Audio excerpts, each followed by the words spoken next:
This isn't what it looks like. It's not her fault! Mom, how could you? I told myself my wife snapping on my birthday was the worst thing that could happen, but I was wrong. A single text refactored my life. What I found next, Preston, the house papers, the truth about my daughter, made me see I wasn't just losing Chloe. I was losing the system I had built. My name is Liam Carter. I'm 42 and I manage IT operations at Blue Wave Systems. So I think in logs and timestamps until people stop obeying protocols. 3 weeks ago I thought everything was stable. 15 years of marriage, a 12-year-old daughter named Grace who still hugged me goodnight, and a job that paid for a cliffside cottage in Big Sur. I was wrong. It began on my birthday. I took the afternoon off to cook Chloe dinner, opened her favorite wine, and brought a chocolate cake from the bakery she used to bake herself when we were young. I was lighting candles when she came through the front door. Her heels on the wide plank floor cracked the silence and I felt something break. She dropped her purse by the entry and didn't look at me. "Hey, honey," I called. "Perfect timing, I made your favorite pasta." "Are you kidding me right now?" Chloe snapped. "What is all this, the candles, the wine, this setup?"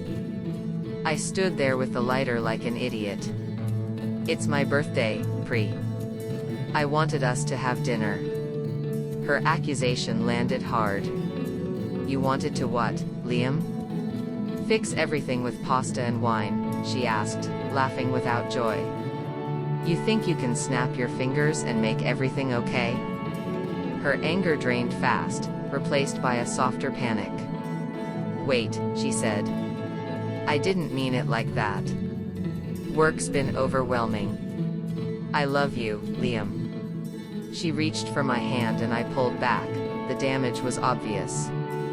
That night sleep didn't come. Chloe went to bed early with a headache and the phone on the nightstand buzzed like a tiny metronome. Each vibration felt like a small electric shock. Around midnight I went for water and the screen flashed with a notification, Preston. I'd never heard that name. The next morning she was gone.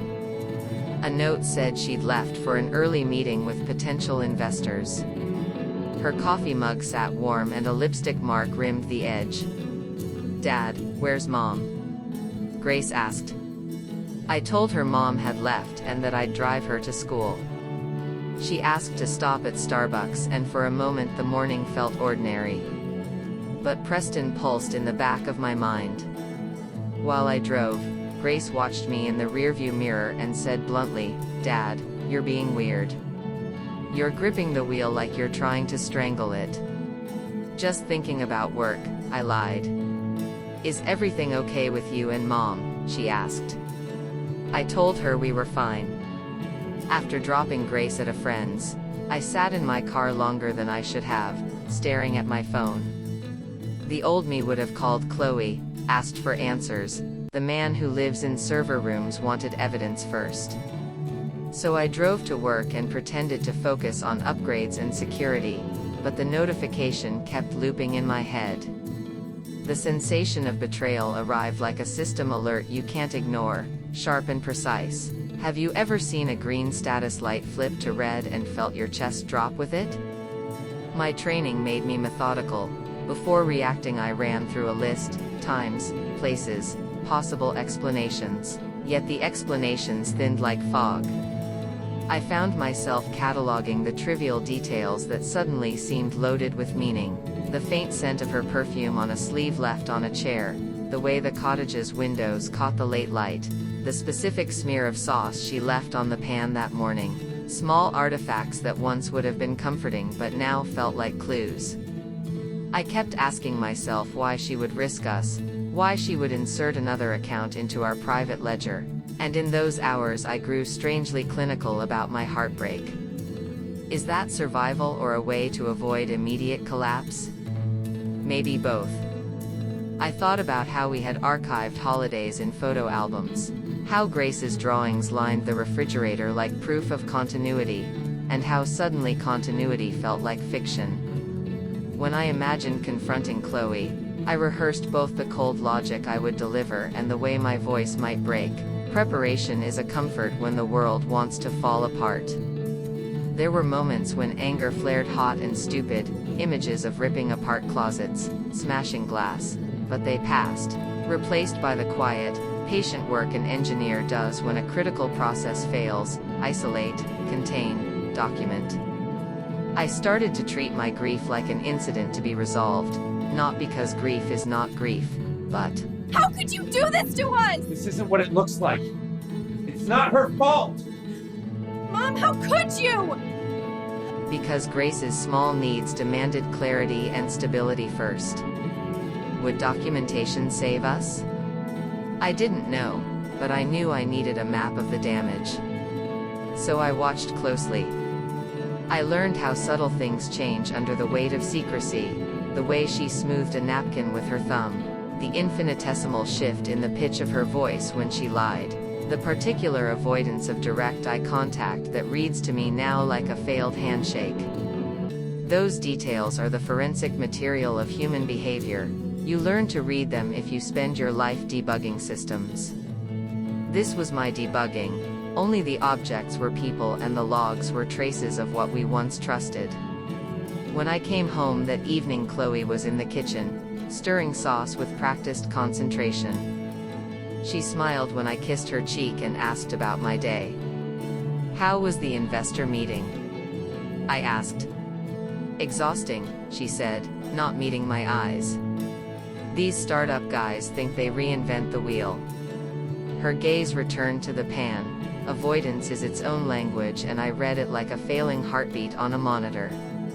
Late, after she slept, I did something I promised myself I wouldn't. I took her phone from the nightstand. Password protected, of course, as if our marriage had installed a firewall between us. I couldn't break her password, but as I set the device back down it buzzed in my palm. Another message from Preston: "Can't wait to see you tomorrow." My chest went cold. Tomorrow was Saturday, family day, the day she always said she didn't schedule meetings.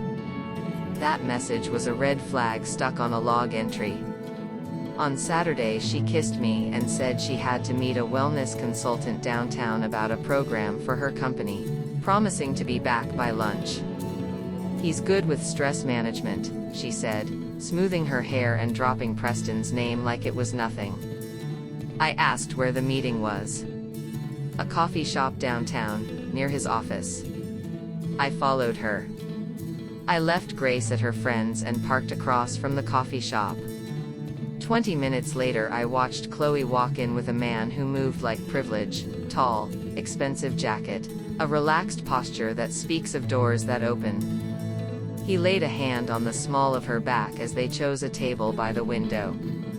I watched them lean close, touch hands, laugh at things that could not possibly be about business. At one point she showed him something and he snapped a photo. When they rose, he pulled her close and kissed her cheek in a way that marked possession, not politeness. I followed them to a parking garage, kept my distance, and watched them stop between cars. They talked quietly for 10 minutes. Their posture said everything my ears could not grasp. She was having an affair. It felt infrastructural, not only personal, as if someone had found a backdoor into the life I guarded. Have you ever watched a server return a corrupted checksum and felt the room drop away? I stood under harsh fluorescent light while my brain cataloged times and places like log entries. I drove home without speaking. The cottage smelled of salt and sauce and the domestic residue of a life that suddenly seemed fragile. Grace would be back that afternoon and the house would try to resume its routines. But once integrity is in doubt, you begin to trace every event. That night I mapped memories like an audit: Chloe's hand in mine at the altar, Grace's laugh by the tide, and then the hard data. A photograph on a phone, the press of a cheek in public, a name flashing on a screen. I didn't know what would come next: lawyers, custody papers. But two things felt absolute. The structures I trusted had vulnerabilities, and I would trace them to the root cause. Would truth repair us? Would grace understand choices I might make? The questions queued like processes waiting for execution. A practical thing took over. I began to gather evidence, not to ruin lives for sport but to protect grace. I saved timestamps, screen messages, notes of times and places, the mundane metadata that, assembled, becomes an undeniable narrative. Proof might not fix us, but I needed it the way an administrator needs logs. This isn't merely a passionate love story or an emotional romance. It's a seductive narrative about complex relationships and the slim hope of heartfelt reconciliation. It's an excavation of collapse and repair, a study of how fragile the systems we build for love can be. As I tell you what happened next, I will trace every step like an engineer running diagnostics. Because once trust fails, there is no returning to autopilot. What is going on here? I can explain. I think we all know what happened. I told myself this was just another complication, didn't I? But the consultant named Ethan Blake rewired everything I'd believed. And the drive home after I followed them felt like a bad dream you can't wake from, didn't it? I watched Chloe glow when she came in 2 hours later, cheeks flushed, smile honest for the first time in months, and my chest did a small, unfamiliar flip that told me everything was wrong, right? How was the meeting? I asked, soft and testing, and she said it had been productive, eyes avoiding mine like a practiced dodge, which made me ask myself, since when does work make someone light up like that? Sunday night I didn't sleep.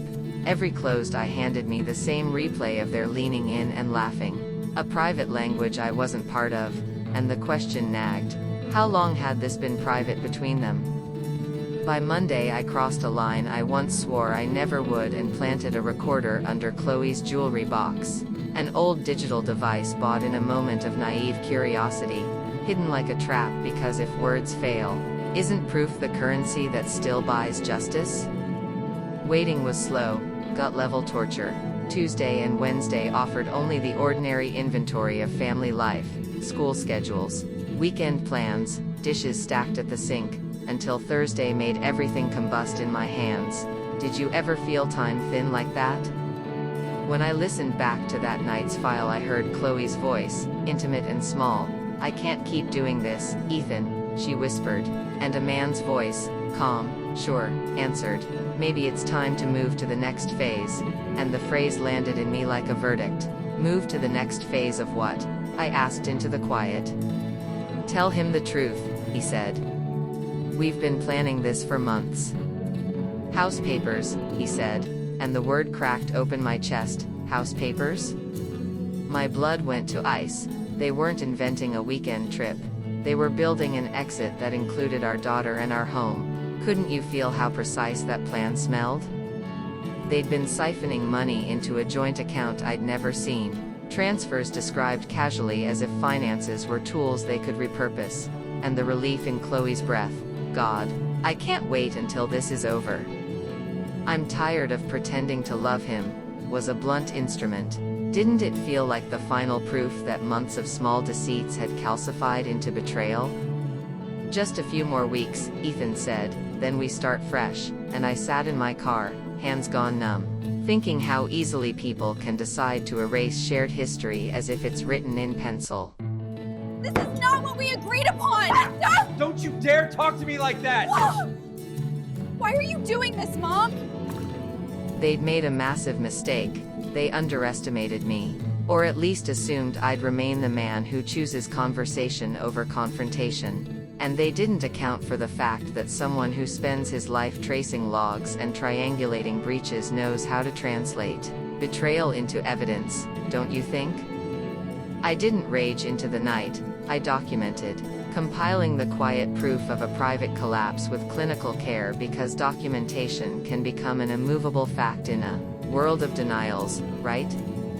I printed articles, employment records, and photos, drove to a small electronics shop and bought 2 voice-activated recorders. Redundancy as insurance, because if they met in person I wanted the words to exist outside of memory, yes?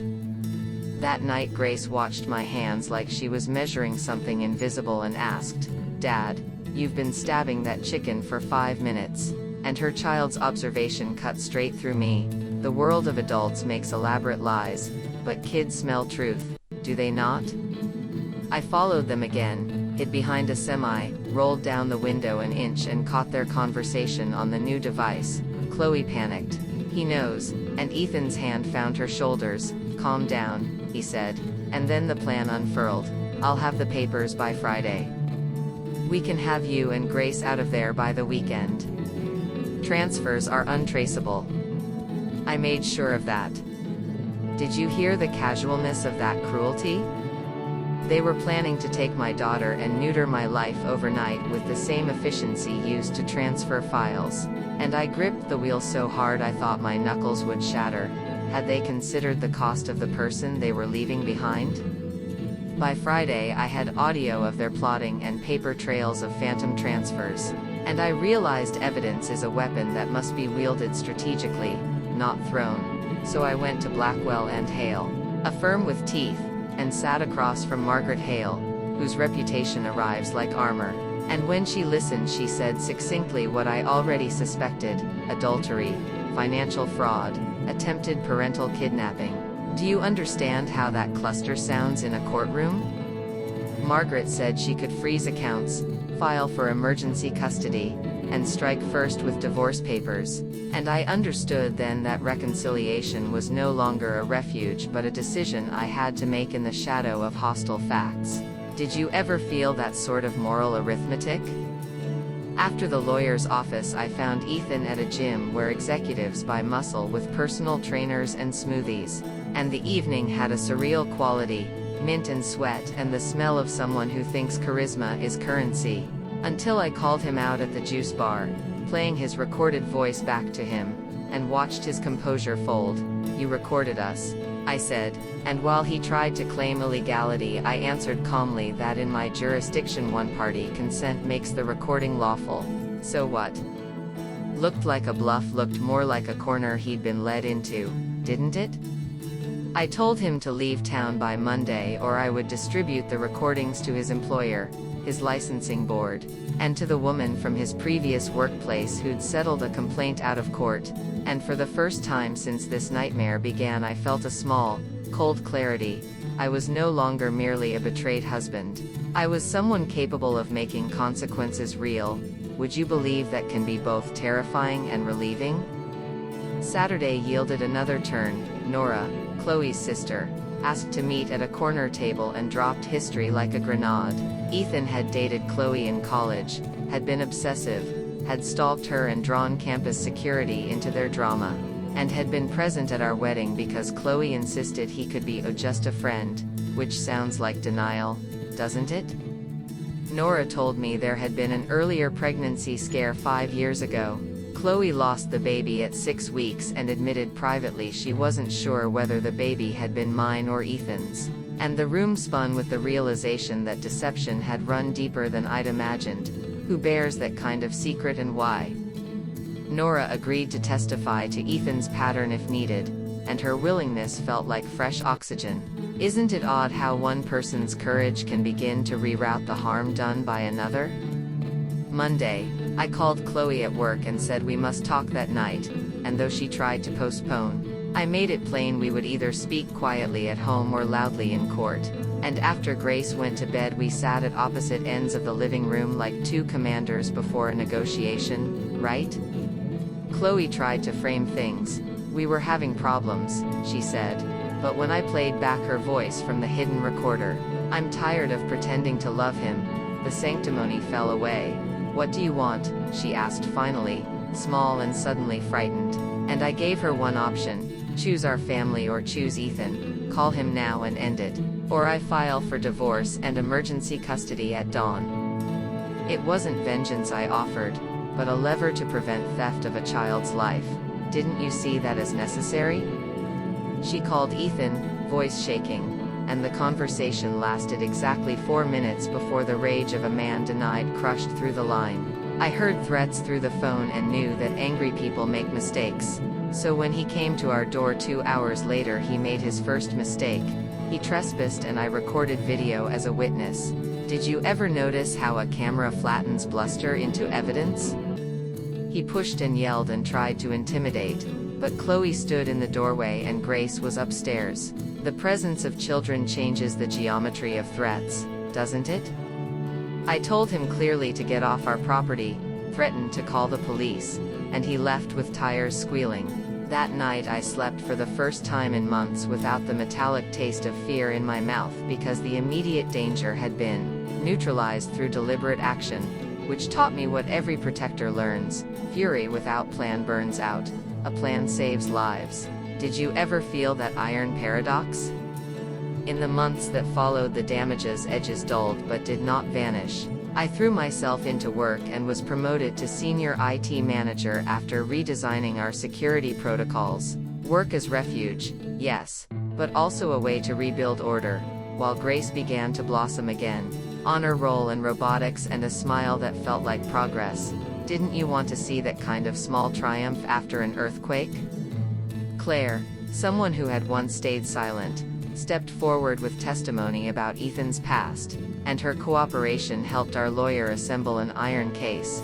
We all make choices based on what we think will fix things, she told me quietly, and I believed her. Chloe started therapy to untangle why she had allowed herself to be pulled into manipulation, and I began counseling to process the betrayal. We both learned that trust is not rebuilt quickly, and that was its own bitter truth, right?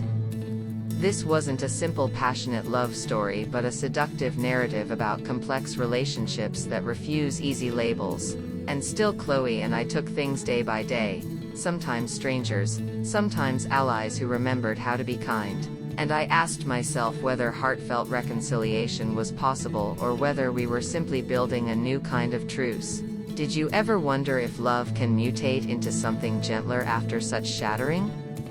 Some days we found small, brittle agreements that felt like truce lines. Other days we discovered fissures that reminded us rebuilding is messy and slow. And yet I learned something profound about myself. Protection is not merely physical. It's bureaucratic and legal and sometimes quiet endurance. Would you accept that as survival? I finished my coffee with rain tapping the Highlands window and drove to Grace's soccer game where we'd practice penalty kicks before dinner. And as the light softened over the field, I felt the ordinary blessing of a life that's been fractured and made whole in parts. Didn't you want that kind of small, honest happiness after chaos? My phone buzzed with a text from her. Dad, can we get pizza after my game? And I smiled, typed back, absolutely. Extra cheese. Love you, kiddo. And the exchange landed like a small, clean victory. Some things are worth fighting for. Some battles, when fought with intelligence and determination, you can actually win. Wouldn't you agree that makes the entire ordeal bearable?